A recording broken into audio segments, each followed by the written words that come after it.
nykyisen tilanteen parantamisesta verkostoituminen muihin suomalaisuhkalaisiin kansoihin eteen. Rautaesiripun murtumisen jälkeen monilla alueilla alkoi toiminta, joka tähtäsi oman kielen ja kulttuurin aseman kohentamiseen. Tuo vapaampi aika kuitenkin loppui, ja se loppui Tšetšenian sotiin. Ne johtivat Venäjällä asenteiden kiristymiseen. Tšetšenien vapaussotaa seurasi terrori-iskujen aalto, joka ruokki pelkoa myös muita vähemmistökansoja kohtaan. Vladimir Putinin valtakaudella esiin nousi uusi uhka, keskusvallan voimistuminen ja federaation lakien yhdenmukaistaminen. Tarkoituksena oli muuttaa sellaiset paikalliset lait, jotka ovat suoneet suomalaisoppilaisten alueiden hallintoelimille oikeuden omaan alueensa resursseihin ja luonnonrikkauksiin.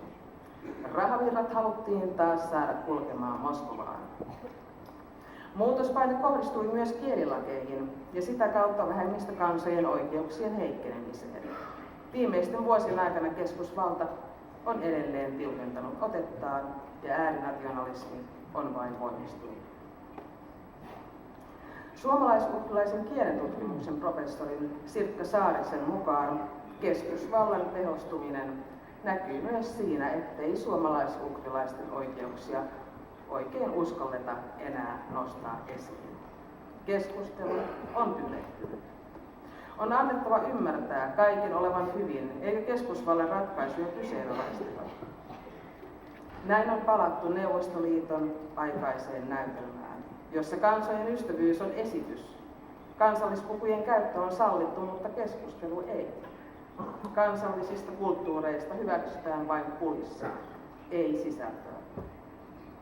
Vuonna 2005 Venäjän hallituksen kontrolloima media syytti näitä pikkukansoja salaliitoista ja suomalais-ugrilaisen kulttuuriyhteistyön väitettiin ajavan suomalais-ugrilaista suurvaltaa.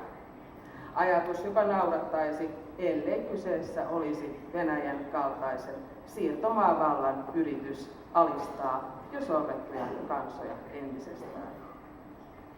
Vuonna 2012 konkretisoi Venäjän uuden suunnan merkitys Venäjän rajojen sisäpuolella asuville suomalais-ugrilaisille kansoille. Tällöin pidettiin 6. suomalais-ugrilainen kongressi ja tilaisuuteen osallistui myös Venäjän tuolloinen kulttuuriministeri Vladimir Medinski.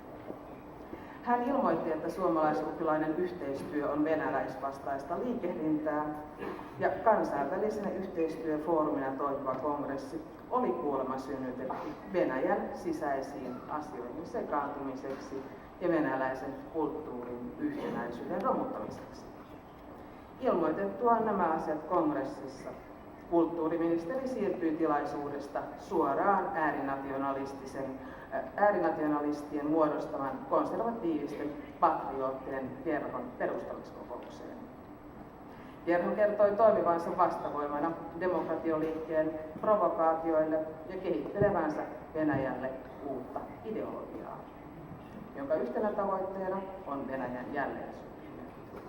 Me kaikki tiedämme, miten sen Gerhon tavoitteet ovat edelleen. Paradoksaalista kyllä, Venäjä käyttää poliittisena työkalunaan haluaan puolustaa maanmiestensä oikeutta käyttää äidinkieltään samalla, kun se estää sen muilta. Kyse ei tietenkään ole vain kielestä, vaan luonnonvaroista. Sulava jää arktisella alueella paljastaa lisää luonnonvaroja, ja nämä alueet sattuvat kuuluvaa myös suomalais-ugrilaisten kansojen asuinalueisiin. Käynnissä on suuri harppaus arktisen alueen teollistamiseksi, ja alkuperäiskansat ovat viimeisiä esteitä luonnonvarojen hyödyntämisen tiellä. Näiden kansojen hätä ei ole saavuttanut kansainvälistä tietoisuutta yhtä laajalti kuin muiden mantereiden alkuperäiskansojen elinolosuhteita syövät ympäristötuhot. Ehkä se johtuu siitä, että toimittajat matkustavat mieluummin lämpöisille kuin arktisille alueille, tai sitten hädänalaisista suomalaisugrilaisista ei vain tiedetä tarpeeksi. Heidän kirjallisuuttaan ei lueta, mikäli sitä ylipäänsä on, ja kansat, jotka eivät ole mukana maailmankirjallisuudessa edes marginaalisesti, eivät tietyllä tapaa ole olemassa niille, joilla on valtaa vaikuttaa asioihin. Kirjakulttuurit ovat aina vahvoja kulttuureita. Yksi niiden parhaita puolia on se, että käännösten kautta niitä voi välittää myös muille. Ne välittävät kansojen kollektiivista ja historiallista muistia tuleville sukupolville ja käännösten kautta koko maailmalle. Mutta kieli voi elää vain, jos lapset ja nuoret käyttävät sitä keskenään ja jos kieli on elävää arjessa.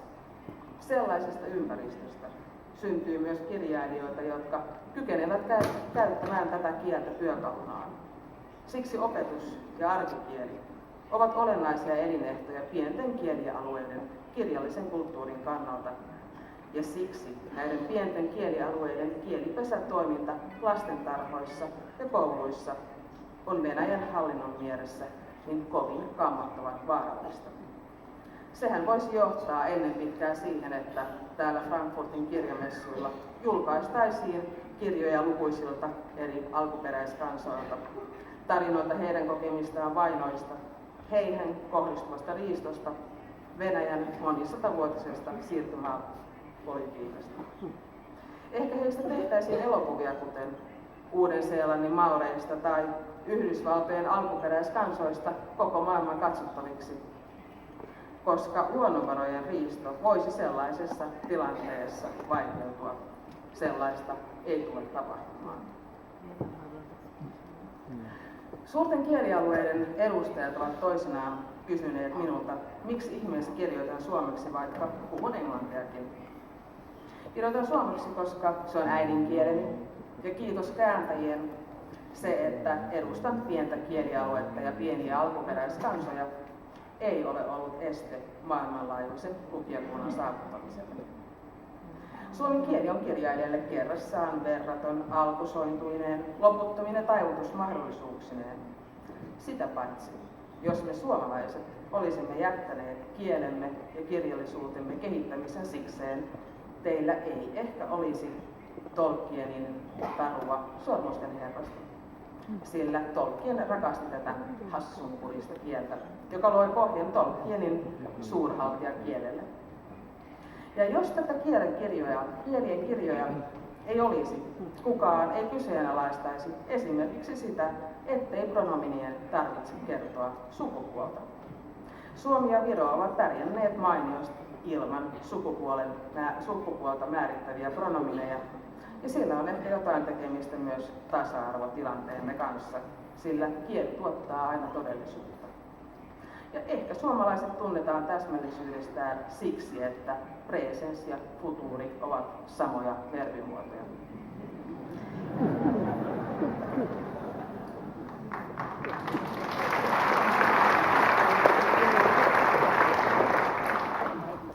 Ennen kaikkea on kuitenkin syytä muistaa, että joulupukin äidinkieli on todennäköisesti suomi tai saame, joka myös on yksi suomalais-ugrilaisista kielistä. Joulupukki nimittäin asuu meillä päin Venäjän ja Suomen nykyisellä rajalla sijaitsevalla tunturilla, mutta lapsienne onneksi hän on hyvin koulutettuna pohjoismaalaisena henkilö, joka ymmärtää lukuisia kieliä. Vuonna 2014 Suomi on rankattu kansainvälisten sananvapaus- ja lehdistönvapausjärjestöjen mukaan ykkössijalle, mitä tulee lehdistön ja sananvapauden tilaan. Viro on ehtinyt kivuta sijalle 11, ja ihmisoikeuksien tilanne on näissä kahdessa demokratiassa kansainvälisissä vertailuissa huikea. Vain 20 vuodessa tapahtunut muutos on erinomainen. Suomen itsenäistyessä vuonna 1917 ja Viron 1918 maiden kykyyn toimia itsenäisinä valtioina suhtauduttiin epäillen, aivan kuten suhtaudutaan nyt Ukrainaan. Sekä Suomi että Viro ovat esimerkkejä siitä, miten valtavasti kansat, kielet ja taide voivat kehittyä lyhyessä ajassa, jos niille annetaan mahdollisuus. Fredrika Runeberg uskoi John Stuart Millsin tavoin, että naiset ja orjat tietävät, keitä he ovat vasta silloin, kun he ovat saaneet vapautensa. Se koskee myös kieltä, sillä vain vapaa sana lentää.